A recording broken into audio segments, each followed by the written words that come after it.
examination time. At ito po ang oras ng pagkatanong ni Sheikh Rashid Daslan sa mga argumento na kanyang ipresenta sa hapon ito patungkol sa paksang na pag-usapan. So, inshallah ay about 15 minutes. Running time po ito mga kapatid. At uulitin ko po kung mayroong mga bagay na hindi masagot ng ating kaibigan ay maaari pong ibato sa moderator para po ipatanong ulit sa kanya. So, inshallah po, Sheikh, simula na po.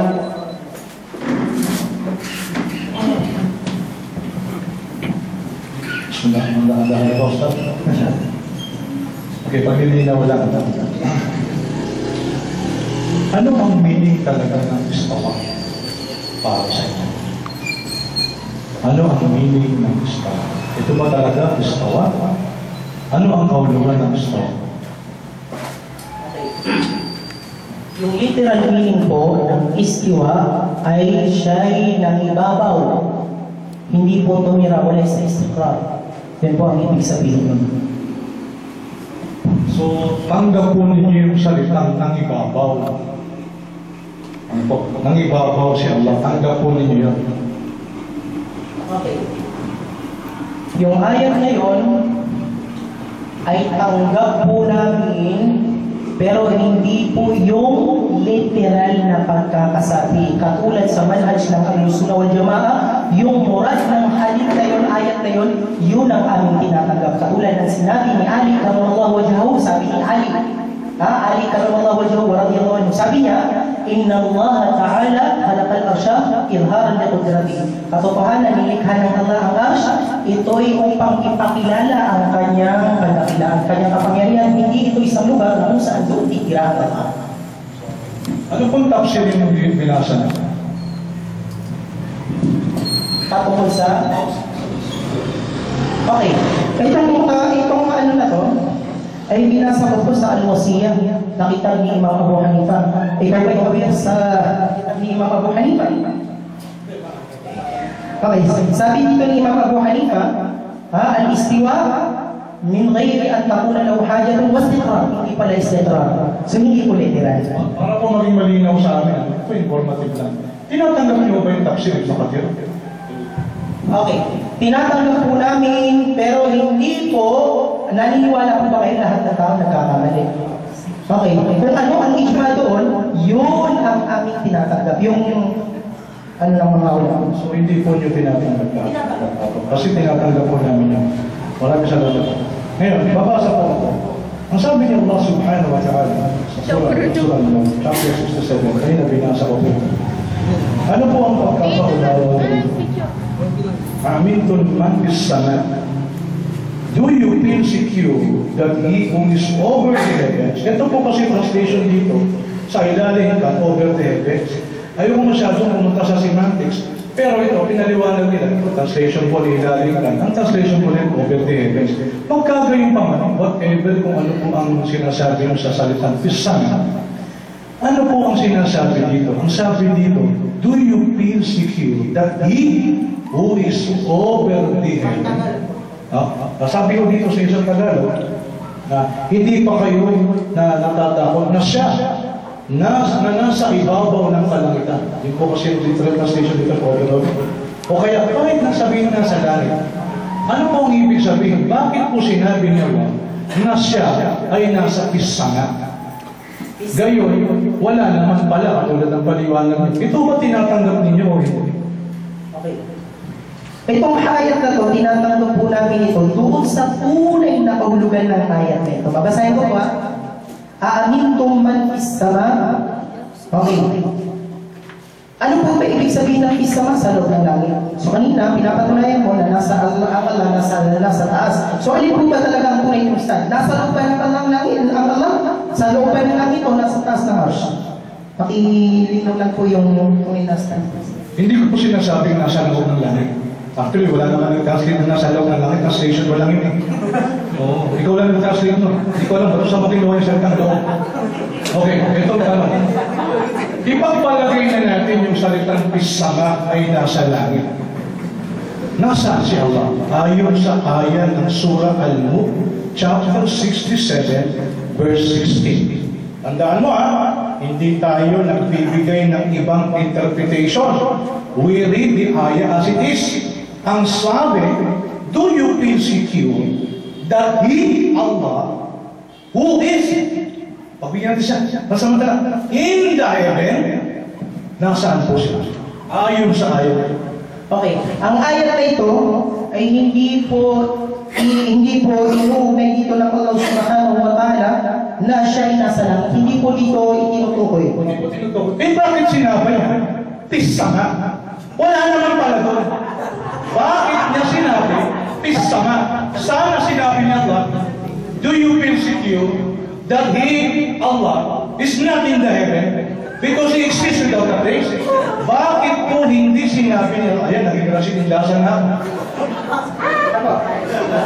Naniniwala, okay.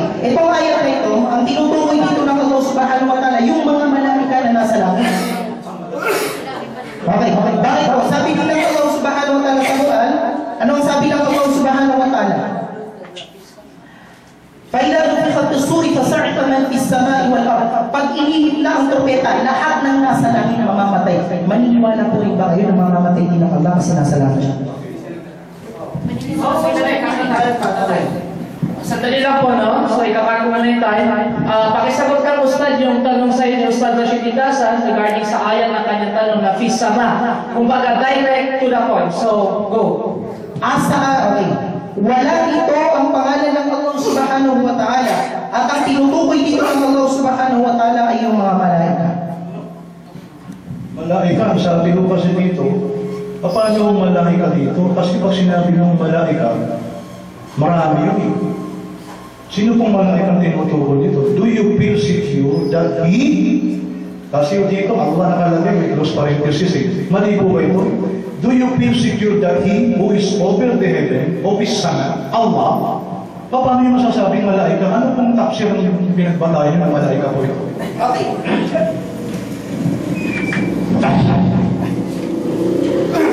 Unang-una po, nag-iisip naman po tayo ng maayos eh. Diba po? Nag-iinaw lang po. Amin tumang bisamai ay yursila alaikum. Sino yung yursila? May pinapababa siya. Alaikum hasiba. Ibig sabihin ba ang Allah pinapababa niya ang kanyang sarili doon sa mundo? Wala naman nasabing pangalan eh, na Allah ang bumababa. Dinawin niyo po ng maayos, wala namang Allah eh. So, gumagamit ako ng tinatawag na argument ad hominem. Ito po yung ulitin ko, mahigpit na ipinagbabawal sa ganitong klase. Usapin ko yung pamimerso na. Sa kayo, Ustad, ang tanong ko yung kapatid na Rashid Indasan, isa ang tafsir nyo daw po pinagbatayan mo yan. So, yun lang po, doon po kayo pumokos. Okay. So, hindi po ako nakadala ng tafsir. So, pero, inshallah ta'ala, ibibigay po natin ito sa mga balang-balang kay Ustad Rashid Indasan. Pero ang ayat nito ay tinutukoy dito ng Allah subhanahu wa ta'ala ay ang bumababa rito ay yung malaika, hindi po ang Allah subhanahu wa ta'ala. Yursila alaikum, kasi yung nagpapatunay din, yung arsala yursilu. Arsala kasi, arsal ko. Ipinadala ko. Hindi ibig sabihin doon, ang Allah ang nagpapadala. Na yun yung nasa langit na ipinapadala rito sa mundo, yun yung mga malaika. So, Allahu a'lam, ang Allah ang mas nakakaalam sa ayat na ito. Tandaan nyo ha, ang tinutukoy daw si Michael. Sabi mo kanina, kaya ko na, correct me if I'm wrong. Allah mawjud wa laysa lahu makan. Si Allah yung hira na wala siyang likod. Allah exists without a place. Ano pong aya sa Quran na mababasa po natin, Allah mawjud wa laysa lahu makan. Na si Allah yung iran, Allah exists without a place. Meron po ba mababasa sa Quran, surah at aya, Allah mawjud wa laysa lahu makan? Kasi yan po ang sinasabi ko. Kasi meron ako nabasa, pisa. Ha? Eh ngayon, ito ba may mababasa ka? Allah mawjud wa laysa lahu. Okay. Mayroon po. Ano ang sabi ng Allah subhanahu wa ta'ala sa Suratul Hadid? Ano po, Hadid? Ano pong sura? Chapter 57 po, Hadid. Suratul Hadid. Page, verse 2. Okay, Suratul Hadid, verse 2. Ito po Lahumulkus sa... Okay, lahumulkus na maunayin na natin dito sa verse 1. Verse 2. Lahumulkus samawati wal ardh. Sa Kanya ang kaharian ng mga langit at ng lupa. Yuhyi wa yumiit, siya'y buhay at patay. Siya'y buhay at siya ang yuhyi, siya yung bumubuhay at siya yung pumapatay. Okay. Yuhyi wa yumiit, huwa ala kulli shay'in qadir. Ano pong kasunod ng ayat na yun? Huwal awwal, wal akhir, wal zahir, wal baqi. Huwa bi kulli shay'in alim. Okay. Huwal awwal. Ano ang nasabi sa hadith na yan? Ano ang nasabi sa hadith? Mayroon pong hadith. Okay. Ang sabi po sa hadith na okay po. Na sa isang araw nagdua si Propeta Muhammad sallallahu alaihi wasallam kay Propeta Muhammad sallallahu alaihi wasallam, sabi niya, "Antal awwal falaysa maqlik." Ikaw ang pinakauna sa lahat, walang unahan mo. Nung nanglikha ba Allah, mayroon ba siyang kinaroroon ng iba? Pinakakanin. Lalabas na lalabas ang Allah ang pinakauna sa lahat. Huwal awwal. Pero hindi po nila sinasampalatayan ang awwal. Huwal zahir. Pag sinabing baqi, zahir siya. Ang ikaw po nga. Maraming salamat po. Pero ang tanong ko po ito. Ako po, aminin ko, hindi naman ako scholar, no? Hindi naman ako expert sa Arabic. Pero sa akin mo dito niyo, lahumulkus samawati wal ardh. Pagkatapos sa bandang muli, wa ala kulli shay'in qadir. This is the kingdom of the heavens and the earth. It is He who gives life and causes it. And He is able to do all things. Ustad, wala naman ako nabasa dyan. Allah mawjud, wala isa lang makan. Pagkatapos sabi niya, wal awwal wal akhir wal da'ir. Hindi pa rin magkatunog sa Allah mawjud, wala isa lang makan. Pagkat mo nasabi, ito ang dalil. Kasi ang tanong ko direkta, mayroon bang surah, ayah sa Quran, Allah mawjud, walaysa lahu makan, si Allah yung umiiral at wala siyang lugar? Sabi mo meron. Ito'y nasa surah Hadid, chapter 7, verse 2. Kaya lang, Ustad, please. Ito ba talaga ang dalil mo? Para sabihin mo na nasa ayah, Allah mawjud, walaysa lahu makan. Pag sinabi mo po siyang pinakauna sa lahat, wala nang unahan siya. Lahat ng liban sa Panginoong Allah subhanahu wa ta'ala ay lahat yun nilikha. Lahat yun nilikha. Ano ang sabi ng Propeta Muhammad sallallahu alaihi wasallam nung umiling siya? Sabi niya, ang panginoon.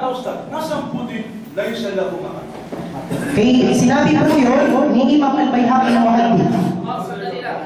Ano para magpagtanong ulit ako? Meron po ba o wala? Lang po, wala na yung matinipit si Ustad kapatid naman tayo. Gusto ko lang marinig, meron po bang walay sa lahu makan? Wala siyang siya. Yung literal po, walang mababasa. Pero, yung pinaka-meaning ng ayat na yun, yun po ang basehan natin. Bakit? Sabi ni Imam Al-Shafi'i, ikaw po yung bumabati ni Shafi'i. Ay, hindi naman. Ano sabi ni Imam Al-Shafi'i? Al-Quran wa Sunnah alayhi ma qiyasun. Ang Quran at ang Sunnah ito'y pinagdudugtong. At ang ijma ay yun ang pinaka-akbar. Pinaka-kailangan kukunin kung ano ang tunay na kahulugan nun. May ayat din ng Allah subhanahu wa ta'ala sa Surah Al-Baqarah. Ano sabi ng Allah? Fa'aynama tuwallu fatamma wajhullah. Kahit sa ang kalumingon, nandoon ang mukha ng Allah. Tatanggapin mo rin ba na ang Allah kahit sa kalumingon, nandoon ang mukha ng Allah? So hindi po, kung ano ang pinaka-kahulugan ng ayat na yun, yun po ang susundin natin. Hindi po yung hahanapan natin ng literal. Yung pinaka-meaning, yung pinaka-general ng meaning, yun po ang kukunin natin. May problema ngayon, naghahanap tayo ng literal. Kaya, kasi sabi mo meron Sabi mo meron, kaya nagtataka ako. Okay, pangalawa.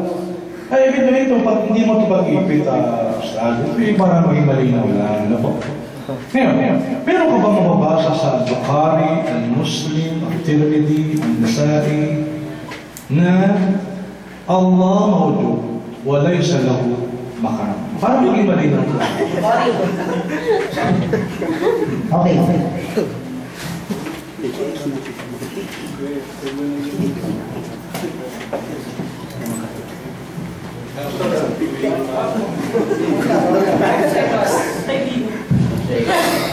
Okay, ang tanong niya, paulit-ulit kanina pa po yung sinagot, di ba? Okay.